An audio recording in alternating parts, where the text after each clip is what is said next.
Deməli, Almaniyada marketdəyik. Burada belə bir şey var. Belə əl terminalı var. Aldığın şeyləri belə yüklüysən, bura gedir. Məsələn, bir məhsulu alırsan, bunu biz bunu alırıq. Bunu belə oxudursan, birbaşa oturur kassaya. Sonra da bunu vurursan, kartla ödəməsini eləyirsən, все, bitir. Kirəndən sonra gəlsin özünə kassaya, belə bir dənə kassaya. Burada vurandan sonra o qırmızını, burada belə bir QR kod çıxır. QR kodu bura oxudursan, avtomatik bizim aldığımız məhsullar buradadır. Vurdun bunu.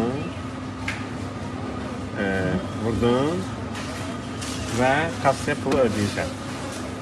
Məhsulu alandan sonra belə bir çek verirlər. Bu normal çekdir. Buradan çıxır. Sadəcə burada bu barkodu burada oxutmaq lazımdır. Oxutmasan özünə bu qapı açılmır. Çünki sən oğrayıb gedə bilərsən. Ona görə vurdun, qapı açıldı, keçdi. Sonra burada dəyərləndirmə var. Dəyərləndirirsən ki, xoşum gəldi bu sistemdən. Sonra qoyursan yerinə. Все, bitti.